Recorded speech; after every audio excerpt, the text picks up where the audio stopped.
కీసరలోని అంబేద్కర్ విగ్రహం నుండి చాకలి ఐలమ్మ విగ్రహం వరకు మంగళవారం కీసర మండలానికి చెందిన రజకులు నిరసన ర్యాలీ నిర్వహించారు. నాగర్ కర్నూలు జిల్లా కుమ్మెర గ్రామంలో రజక కుటుంబంపై జరిగిన దాడిని తీవ్రంగా ఖండిస్తూ దాడి చేసిన వారిని వెంటనే అరెస్టు చేసి కఠినంగా శిక్షించాలని వారు డిమాండ్ చేశారు. బాధిత కుటుంబానికి న్యాయం చెయ్యాలని ప్రభుత్వాన్ని కోరారు.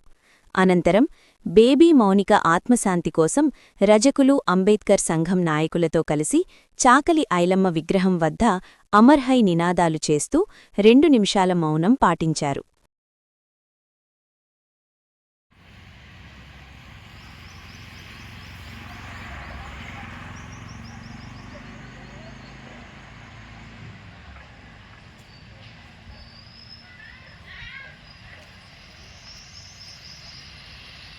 ఉందో సెక్షన్ ప్రకారంగా వాళ్ళు అటెంప్ట్ మర్డర్ కేసు అరెస్ట్ చెప్పేసి అడిగితే పోలీసు వాళ్ళు కూడా వాళ్ళ స్థాయిలో వాళ్ళు విచారణ చేసామని చెప్పి కేసును పక్కదారి వచ్చిన కనిపిస్తూ ఉంది. కాబట్టి ఈ విషయంలో ఒక్కసారి ఆలోచన చేయాలి. రాష్ట్ర ప్రభుత్వం, కేంద్ర ప్రభుత్వం ఆలోచన చేసి ఈ భారతదేశంలో ఉన్నటువంటి వ్యక్తులందరూ కూడా రక్షణ కల్పించే విధంగా ముందుకు వచ్చి ఈ రజక బిడ్డకు పూర్తిస్థాయి న్యాయం చేయాలని చెప్పి నేను మనసారి కోరుకుంటా ఉన్నాను. దీనికి ప్రభుత్వం కనుక చట్టపరంగా చర్య తీసుకోకపోతే కీసరమండల అంబేద్కర్ సంఘం నుంచే మేము పూర్తిస్థాయిలో మద్దతును రజ సంఘానికి ఇచ్చుకుంటూ ఏ ఉద్యమానికి శ్రీకారం చుట్టమన్నా కూడా మేము పూర్తిస్థాయిలో మద్దతు అని తెలియజేసుకుంటూ జై భీమ్. సమంజసం. మేము పీల్చే గాలి, తాగే నీరు, వచ్చే సూర్యుని వెళ్తురు మాకు తాకట్లేదా? మాకు తాకిన వెళ్తురు మీకు తాగడం లేదా? ఇవన్నీ లేకుండా మీకు ఎక్కడి కులం, ఇంకెక్కడి మతం, ఇంకెక్కడున్నారు? మనం ఏ ద్వాపర యుగమో కలియుగమో కాదు. ఇది కలియుగంలో ఉన్నాము. తస్మాత్ జాగ్రత్త. అగ్రకులారా, మా యందు చూడాలంటేనే మీకు భయభ్రాంతులు పట్టే విధంగా కార్యాచరణ రూపొందిస్తామని హెచ్చరిస్తూ ఈ కార్యాచరణకి మద్దతు తెలిపినటువంటి అందరికీ మా హృదయపూర్వక ధన్యవాదాలు తెలియజేస్తా ఉన్నాం. ఎన్నో పోరాటాలు, ఉద్యమాలు నిర్మించినాం. మా తాతలు, తండ్రులు, అన్నలు, మా 4వ తరం కూడా ఎన్నో ఉద్యమాలు నిర్మించింది. కానీ ఇలాంటి ఒక ఇన్సిడెంట్ కోసము ఇలా నిలవడం నిన్న రాత్రి నుంచి నిన్న సీను మేము మాట్లాడుకున్నప్పటి నుంచి ఒళ్ళంతా ఒక రకమైన జల్దరింపు, ఒక బాధాకరం. ఎందుకంటే ఆ జాతర మన ఊర్లో జాతర అయినప్పుడు కొన్ని నియమాలు, కట్టుబాట్లు ఉంటాయి. కానీ అది ఎవరికి ఊరోళ్ళ మనము వతందారులకు ఎలాంటి ఖచ్చితంగా మినహాయింపులు ఉంటాయి. ఊరోళ్ళమని చెప్పినప్పుడు సరే, చిన్న 100 రూపాయల టికెట్. ఇప్పుడు మన బోనాలు చేసినప్పుడు బోనం ఎక్కిస్తాం, దానికి 20 రూపాయలు 10 రూపాయలు అంటారు. అప్పుడు ఏమంటాం? అయ్యా చిల్లరలేమంటాం. సరే పోమా అని ఆయన మేతరు బోనం ఎక్కించి పంపుతాడు. మరి అంత మానవత్వం నీకు కనిపించలేదా? ఇంత చిన్న లాజికల్ నిన్ను ఇంత అహంకారంతో పెత్తందారులు అనా, లేకపోతే మీరు కులం పెద్దనా, నీకు ధనానికి పెద్దనా, నువ్వు దేనికి పెద్ద? ఇప్పుడు సబ్బండ జాతర మేము ఈడున్నాం.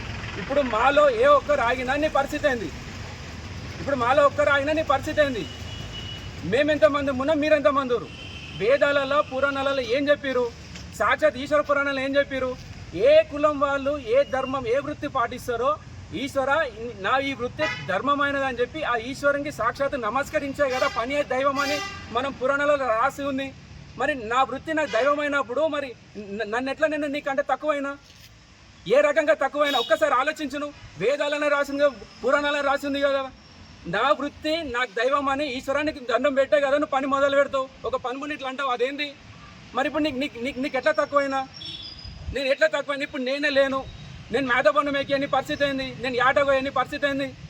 ఇప్పుడు సంఘాలు కానీ ఎవరైనా కూడా చాకలి ఐలమ్మ విగ్రహం దగ్గరికి రావడానికి ముఖ్య కారణం, ముఖ్యంగా దేవాలయాల్లో కూడా ఇప్పుడున్న సమాజంలో కూడా చిన్నపిల్లని చూడకుండా కుల అహంకారంతో తన్ని చంపినటువంటి దుర్మార్గులకు వెంటనే శిక్షించాలి. ఇలాంటివి కూడా అంబేద్కర్ రాసిన చట్టం ఎటుపోతుంది, రాజ్యాంగము అమలు పరచకుండా ఇలాంటి దుర్మార్గాలకు వకాసు పలుకుతున్న ప్రభుత్వానికి కూడా మేము హెచ్చరిస్తూ ఉన్నాం. కాబట్టి ముఖ్యంగా కుల వివక్ష ఇంకా కూడా మనము సిటీకి దగ్గర ఉన్నాం కాబట్టి మనమందరం కలిసి కట్టుకోవడం. మారుమూల గ్రామం మన ఆజిపూర్లో గత 9 సంవత్సరాల నుంచి మన కీసరకు స్కూల్కి వస్తున్న పిల్లల్ని అత్యాచారం చేసి అదే బావిలో చంపిన దుర్మార్గుడైనటువంటి శ్రీనివాసరెడ్డిని ఇంకా భువనగిరి జైల్లో నిద్రిస్తూ తింటూ పండుకున్నాడు. కాబట్టి అలాంటి వారిని ఫస్ట్ ఉరిశిక్ష విధించాలి. అలాంటివి విధిస్తేనే ఇలాంటివి జరగకుండా ఉంటాయి. ఇప్పుడు కూడా నేను మామూలుగా వెళ్తుంటా, చుట్టుపక్కల చిన్నపిల్లకి చెప్తుంటే తల్లిదండ్రులు, నేను తల వంచుకుంటా వాళ్ళని చూసి. వాళ్ళు మన కులస్తులు కాదు, వాళ్ళ దగ్గర నీళ్ళు తాగొద్దు, వాళ్ళ దగ్గర తినొద్దు, వాళ్ళని ముట్టుకోవద్దు అన్న వివక్ష ఎక్కడున్నామండి మనం?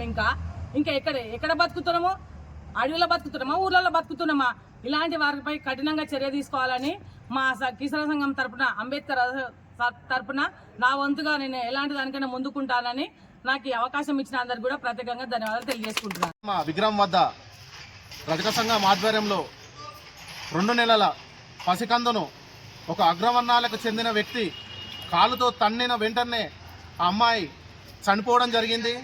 ఇది జరిగి సుమారు 4-5 రోజులు గడుస్తున్నా ఇప్పటి వరకు వారిపై ఎటువంటి చర్య కూడా తీసుకోలేదు. అదే అగ్రవర్ణాల కుటుంబాలపై జరిగితే మాత్రం 24 గంటలలో ఎన్కౌంటర్.